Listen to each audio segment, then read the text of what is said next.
पितृपक्ष श्राद्ध में किसी भी दिन सूर्य को जल देने वाले लोटे में ढाल दे। ये एक चीज फिर देखे कैसे आपके पितृ आपको मालामाल और धनवान बना देते हैं। दोस्तों, इस उपाय से आपके सभी पितृदोष दूर हो जाएंगे और इससे आपके पितरों को मुक्ति मिल जाएगी।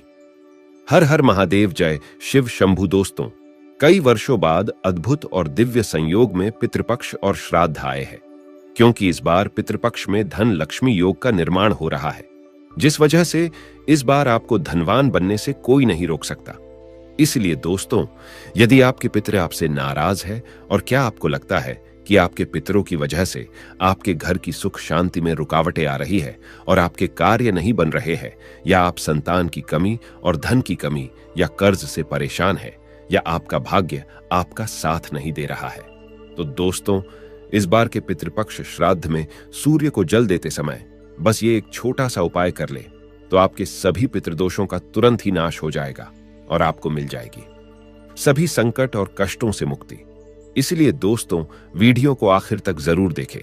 नमस्कार दोस्तों, स्वागत है आपका आपके अपने चैनल शुभ मंगल पे। दोस्तों, अगर आप भी अपने जीवन में महादेव की कृपा पाना चाहते हैं और पितरों का आशीर्वाद पाना चाहते हैं, तो वीडियो को लाइक करके कमेंट में हर हर महादेव ओम पितृ देवताय नम लिखना न भूले। दोस्तों, हिंदू पंचांग के अनुसार भाद्रपद मास की पूर्णिमा तिथि से पितृपक्ष शुरू हो जाते हैं। 15 दिनों तक चलने वाला यह पितृपक्ष आश्विन मास की अमावस्या को समाप्त हो जाता है। इस बार पितृपक्ष 29 सितंबर से शुरू होकर 14 अक्टूबर को समाप्त होंगे। पितृपक्ष को कनागत श्राद्ध पक्ष और श्राद्ध के नाम से भी जाना जाता है। मान्यताओं के अनुसार पितृपक्ष के दौरान पितरों की आत्मा की शांति के लिए श्रद्धा दर्पण और पिंडदान अवश्य करना चाहिए। पितरों के निमित्त कुछ श्रद्धा से अर्पित करना ही श्राद्ध कहलाता है। जो परिजन अपने पूर्वजों के लिए श्राद्ध कर्म के दौरान कुछ भी अर्पित नहीं करते, उनका श्राद्ध नहीं करते, मुक्ति का कोई उपाय नहीं करते, तो उन्हें पितृदोष लगता है। पितृपक्ष पूर्ण रूप से पितरों को समर्पित होते हैं। मान्यताओं के अनुसार पितृपक्ष के पहले दिन यानी कि भाद्रपद पूर्णिमा पर पितृ लोक से धरती पर आते हैं और सर्वपितृ अमावस्या तक धरती पर रहकर वे परिजनों द्वारा अर्पित किए गए श्राद्ध इत्यादि को ग्रहण करते हैं, अपना आशीर्वाद देते हैं और सर्वपितृ अमावस्या को वापस पितृलोक चले जाते हैं। हिंदू धर्म में पितृपक्ष का विशेष महत्व माना जाता है। हिंदू धर्म में मृत्यु के बाद मृत व्यक्ति का श्राद्ध किया जाना बेहद जरूरी माना जाता है। माना जाता है कि यदि श्राद्ध न किया जाए तो मरने वाले व्यक्ति की आत्मा को मुक्ति नहीं मिलती। वही यह भी कहा जाता है कि पितृपक्ष के दौरान पितरों का श्राद्ध करने से वह प्रसन्न हो जाते हैं और उनकी आत्मा को शांति मिलती है। माना जाता है कि पितृपक्ष में यमराज पितरों को अपने परिजनों से मिलने के लिए मुक्त कर देते हैं। इस दौरान अगर पितरों का श्राद्ध न किया जाए तो उनकी आत्मा दुखी और नाराज हो जाती है। यदि पितृ नाराज हो जाए तो व्यक्ति का जीवन परेशानियों और तरह तरह की समस्याओं में पड़ जाता है और खुशहाल जीवन खत्म हो जाता है। साथ ही घर में भी अशांति फैलती है और व्यापार और गृहस्थी में भी हानि होती है।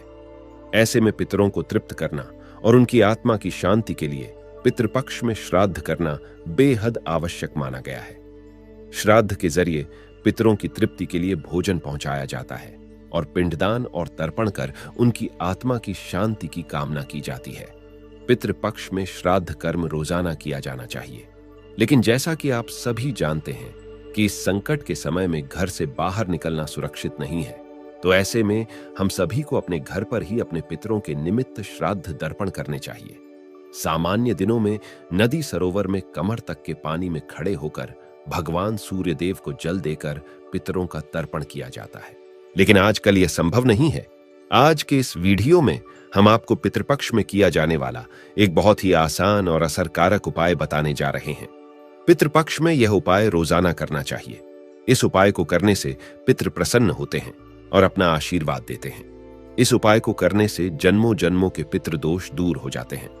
पितृदोष के साथ साथ ही कालसर्प दोष और सभी ग्रह पीड़ाओं से भी मुक्ति मिलती है। दोस्तों, अगर आपने अभी तक चैनल को सब्सक्राइब नहीं किया है तो इस तरह की ज्ञानवर्धक वीडियो देखने के लिए चैनल को जरूर सब्सक्राइब करें और वीडियो को भी जरूर लाइक कर दें। तो आइए जानते हैं इस उपाय के बारे में उपाय करने के लिए सुबह जल्दी उठकर स्नान करके स्वच्छ वस्त्र धारण करें। पुरुषों को यह उपाय बिना सिले हुए कपड़े पहनकर करना चाहिए, यानी कि उपाय करते समय पेंट, जीन्स वगैरह ना पहने। धोती पहनकर, अंगोछा पहनकर इस उपाय को करें। स्नान करने के पश्चात आप एक लौटा ले ध्यान रखें। इस उपाय को करते समय लोहे का या फिर तांबे का लौटा इस्तेमाल न करें। इस उपाय को करते समय आप पीतल का या स्टील का लौटा ले सकते हैं। स्टील का या पीतल का पात्र लेने के पश्चात आप इस पात्र में शुद्ध जल भरे जल में थोड़ा सा कच्चा दूध डालें। अब इसमें थोड़े से साफ किए हुए सबूत कच्चे चावल डालें और थोड़े से साफ किए हुए जौ डालें। अब इस जल को आप किसी खुले स्थान पर, अपने छत पर, अपने आंगन में ले जाएं। ऐसे स्थान पर ले जाएं जहां से भगवान सूर्य देव दिखाई दे। अब भगवान सूर्य देव की तरफ मुख करते हुए आप उस जल से भगवान सूर्य देव को जल अर्पित करें, यानी कि भगवान सूर्य देव को अर्घ्य दें। जल चढ़ाने के लिए आप जल के पात्र को अपने दोनों हाथों में उठाकर अपने सर से ऊपर उठाएं। अब आप भगवान सूर्य देव को जल चढ़ाएं। भगवान सूर्य देव को आपको 3 बार में जल चढ़ाना है, यानी कि थोड़ा सा जल चढ़ाएं, फिर 1-2 सेकंड के लिए रुके, दूसरी बार जल चढ़ाएं, फिर 1-2 सेकंड के लिए रुके, फिर तीसरी बार में आप पूरा जल चढ़ा दें। भगवान सूर्य देव को जल चढ़ाते समय भगवान सूर्य देव के गायत्री मंत्र का जाप करें। भगवान सूर्य देव का गायत्री मंत्र इस प्रकार है: ओम भास्कराय विद्महे दिवाकराय धीमहि तन्नो सूर्य प्रचोदयात। भास्कराय विद्महे दिवाकराय धीमहि तन्नो सूर्य प्रचोदयात। भगवान सूर्य देव के इस गायत्री मंत्र का जाप करते हुए आपको सूर्य देव को जल अर्पित करना है। सूर्य देव को जल चढ़ाने के बाद जल के पत्र में जौ चावल या जो तिल बचे हो उन्हें आप हाथ से निकलकर जल चढ़ाने के स्थान पर ढाल दें। अब आप अपने स्थान पर खड़े होकर 7 बार क्लॉकवाइज घूमकर सूर्य देव की परिक्रमा करें, यानी कि आपको अपने दाएं से बाएं हाथ की तरफ घूमते हुए सूर्य देव की 7 परिक्रमा करनी है। परिक्रमा करते समय भी आपको इसी मंत्र का जाप करना है। परिक्रमा करने के पश्चात आप भगवान श्री गणेश को प्रणाम करें, सूर्य देव को प्रणाम करें और पितृदेव को प्रणाम करें। इसके बाद सूर्य देव से अपने सभी पितरों की आत्मा की शांति की प्रार्थना करें। पितरों की मुक्ति के लिए आप प्रार्थना करें और पितृदोष से मुक्ति के लिए भी प्रार्थना करें।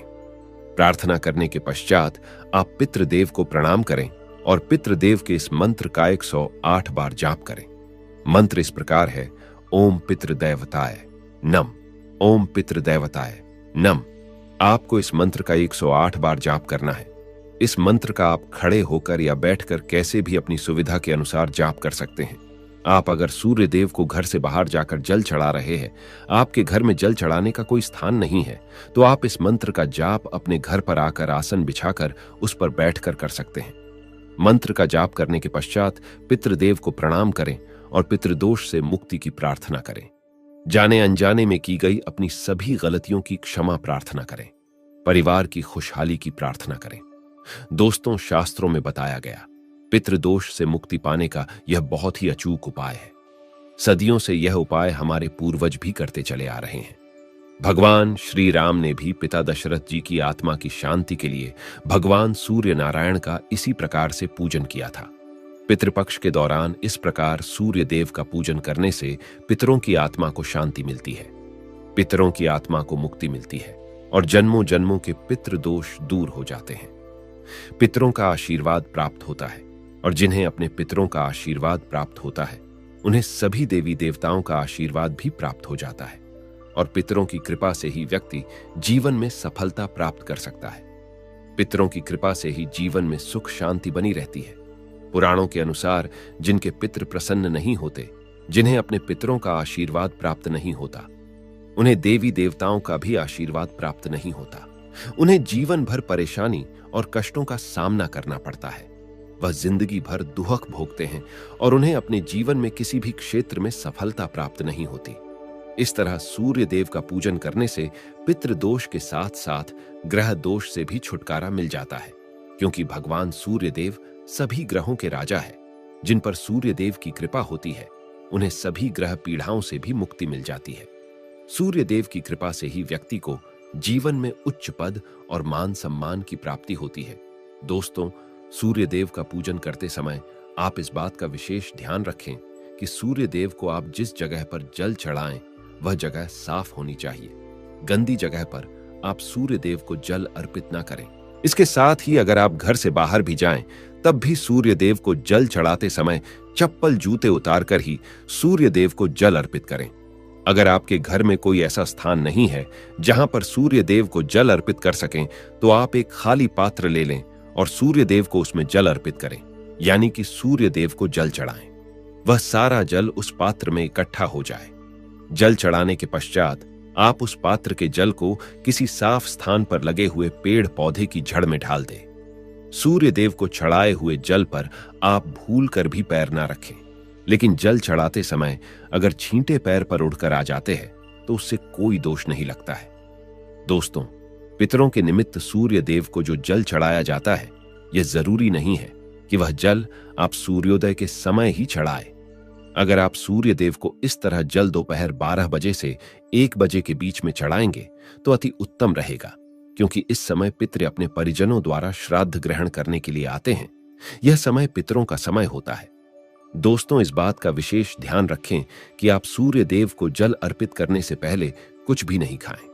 अगर आपको कोई शारीरिक समस्या है, कोई बीमारी है और आप बिना खाए हुए नहीं रह सकते तो आप खा सकते हैं, लेकिन अगर आपको कोई शारीरिक समस्या नहीं है तो भूल कर भी सूर्य देव को जल चढ़ाने से पहले आप कुछ भी ना खाएं। सूर्य देव का पूजन करते समय इस बात का विशेष ध्यान रखें। दोस्तों, यदि आपका सूर्य ग्रह कमजोर है तो आपको आगे बताए गए उपाय जरूर करने चाहिए। दोस्तों, अगर व्यक्ति की कुंडली में सूर्य अनुकूल स्थिति में नहीं है तो उस व्यक्ति को 12 रविवार के व्रत करने चाहिए। ज्योतिष शास्त्र के मुताबिक सूर्य की उपासना करने के लिए सबसे बेहतर दिन रविवार है। ऐसा करने से व्यक्ति को सफलता मिलने लगती है। ज्योतिष अनुसार सूर्य को मजबूत करने के लिए रविवार के दिन सुबह उठकर स्नान करने के बाद एक बर्तन में साफ जल में लाल चंदन, लाल फूल, अक्षत और दूर्वा मिलाकर रखें। फिर सूर्य देव को जल अर्पित करें। ऐसा करने से जातक की कुंडली में सूर्य की स्थिति मजबूत होगी। जिनका सूर्य कमजोर होता है उन्हें लाल और पीले रंग वाला वस्त्र पहनने चाहिए। इसके अलावा आप गुड़, तांबा, गेहूं, कमल, मसूर दाल का दान भी कर सकते हैं। सूर्य ग्रह का रत्न माणिक्य भी धारण कर सकते हैं। इसे धारण करने से स्वास्थ्य बेहतर होता है। साथ ही व्यक्ति का आत्मविश्वास भी बहुत बढ़ता है। माणिक्य धारण करने से पहले किसी अच्छे से ज्योतिष से सलाह जरूर लें। सूर्य देव को प्रसन्न करने के लिए आप आदित्य हृदय स्तोत्र का पाठ भी कर सकते हैं। इसके अलावा इस दिन गायत्री मंत्र का जप करना भी लाभकारी रहती है। सूर्य देव को प्रसन्न करने का सबसे सरल उपाय यह है कि आप प्रतिदिन अपनी माता के चरण स्पर्श करें और उनका आशीर्वाद लें। उनका आज्ञा का पालन भी करें। साथ ही गौ सेवा करने से भी सूर्य देव प्रसन्न होते हैं। शास्त्रों के अनुसार रविवार के दिन नमक का सेवन नहीं करना चाहिए। इस दिन आप दलिया दूध, दही, चीनी, गेहूं की रोटी का सेवन कर सकते हैं। तो दोस्तों, आशा करते हैं पितृपक्ष से जुड़ी ये सभी जानकारी आपको पसंद आई होगी। अगर आपको वीडियो अच्छा लगा हो तो वीडियो को लाइक जरूर करें और चैनल को सब्सक्राइब करना ना भूलें। हर हर महादेव, जय शिव शंभू।